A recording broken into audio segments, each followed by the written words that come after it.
Assalamualaikum warahmatullahi wabarakatuh. Selamat datang di Mekatronika Creative Channel. Mohon like, subscribe, dan aktifkan bintangnya, notifikasi, untuk dapat selalu mengikuti materi-materi. Pada kali ini kita akan belajar tentang pneumatik dasar untuk operator sebuah mesin. Pneumatik itu merupakan udara bertekanan, dijadikan sebagai sebuah energi untuk menggerakkan sebuah mesin.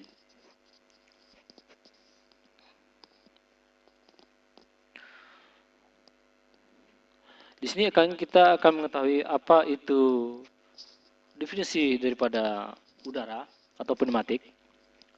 Kemudian kita belajar tentang persiapan udara bertekanan. Kemudian poin 3, 4, 5 kita pelajari pada materi berikutnya. Pneumatik itu adalah merupakan sebuah cabang ilmu fisika mempelajari tentang fenomena udara yang dimanfaatkan sehingga tekanan terjadi akan menghasilkan gaya sebagai penyebab gerak atau aktuasi pada faktor. Di mana udara itu sebenarnya bisa kita gunakan untuk jika dia mempunyai tekanan. Tekanan pasti akan menghasilkan gaya. Dan inilah yang dijadikan sebagai sumber gerak pada sebuah motor atau mesin. Kemudian, pada dasarnya tekanan itu ada di sekitar kita. Seperti tekanan absolut atau tekanan atmosfer. Di mana tekanan atmosfer itu dijadikan sebagai pembanding tolak ukur untuk menghitung sebuah tekanan. Di mana tekanan atmosfer itu disebut dengan tekanan dasar. Apa yang kita ketahui tentang tekanan itu?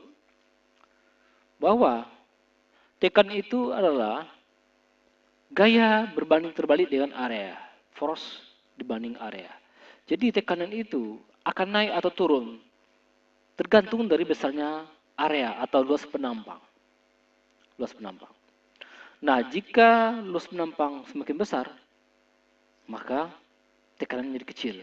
Ataupun sebaliknya, jika area semakin kecil, maka tekanan akan besar.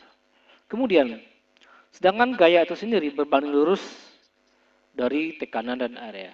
Jika area naik, maka tekanan naik. Jika tekanan naik, maka gaya naik. Atau pengalihan kedua-duanya, jika area dan tekanan naik, maka tentu gaya juga akan naik. Nah, lalu definisi tekanan itu sendiri, besar tekanan yang tidak disalurkan sesuai dengan mengatur besar area, maka dia akan menghasilkan low pressure. Jika tekanan tersebut dialirkan menggunakan area, artinya menggunakan penyaluran area semakin kecil, maka dia akan menghasilkan high pressure. Jadi tekanan yang mempunyai media semakin kecil, maka dia mempunyai tekanan yang lebih tinggi. Nah, satuan tekanan itu adalah Pascal Newton per meter kubik kuadrat. Nah, bar, karena kita gunakan alat persurgi kita bar, jadi satuan bar yang kita pakai itu sama dengan 14,7 PSI atau 100 kilopascal. Biasanya dibulatkan juga menjadi 15 PSI. Nah, konversinya jika bar ke kilopascal harus dikali 100. Artinya satu bar itu sama dengan 100 kilopascal. Satu bar ke PSI dikali 15. Kilopascal ke bar dibagi 100.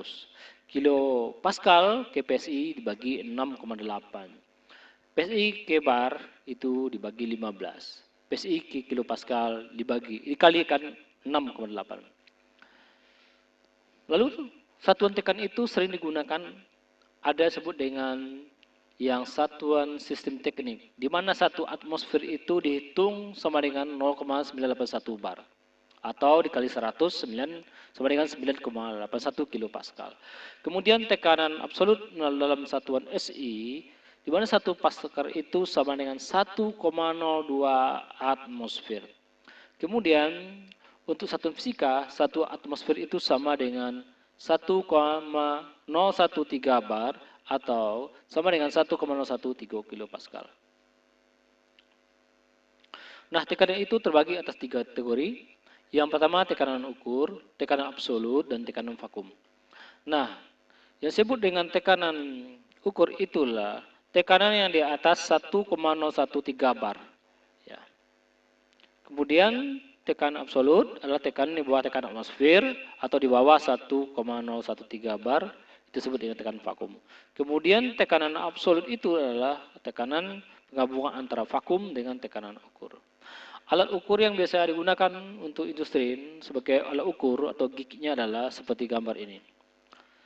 Nah, kemudian latihan untuk para pemirsa semuanya adalah bagaimanakah hubungan antara bar PSI dan kilopascal. Kemudian urutkan satuan tekanan dari terbesar sampai terkecil, mulai dari 250 kilopascal 1 bar atau 250 PSI. Dan konversikan tekanan berikut ini.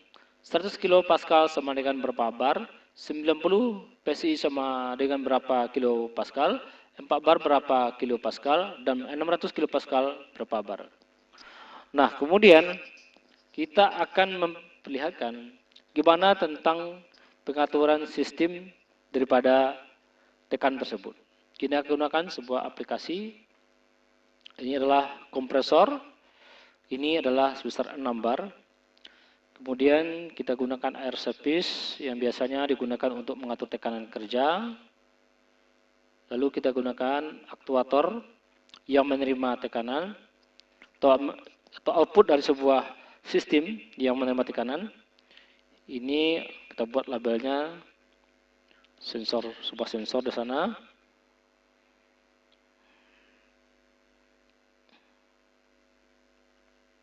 Jadi 50 itulah maksimal pergerakan. Ya. Nah, di sini kita penggunaan valve-nya menggunakan dua buah pas baten, satu buah sensor proximity, kemudian satu buah katup 5/2 untuk mengatur besarnya saluran. Kita pergunakan torter valve saja. Nah, dikerancang dulu, kita buat dia sistem otomatis. Oke, katup memori 5/2. Ya. Kemudian 4 bar ini kita lengkapi satu lagi yang kita pasanglah katup 3/2. Ini sensornya adalah sensor minimal. Kita sebut dengan A0 tadi, seperti ini, A0. Kemudian dia trigger untuk aktifkan valve, yaitu katup 3/2. Sumber udaranya adalah 6 bar.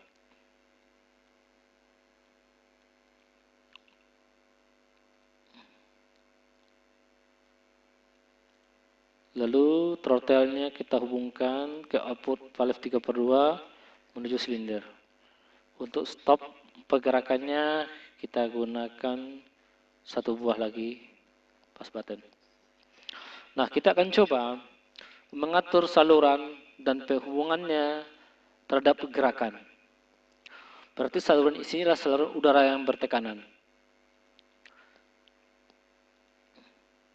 Kita jalankan. Sebentar, ini kita tutup dulu karena ada kebocoran. Kita startkan. Nah, pergerakan sistem ini sangat cepat. Ya, sangat cepat. Jadi kita kalau pelankan, dia semakin melambat. Berarti jika salurannya semakin dipersempit, gerakannya semakin kecil. Udara itu terputus, tidak sanggup melawan gerakan dari sebuah pegas. Karena tekanannya semakin kecil, karena salurannya dipersempit. Jika salurannya diperbesar, ya, udara itu mampu mendorong perlawanan gerakan pegas.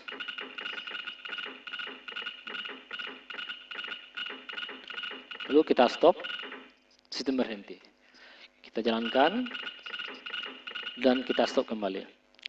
Mohon rangkaian ini dicatat untuk dipraktekkan pada simulasi. Nah, demikianlah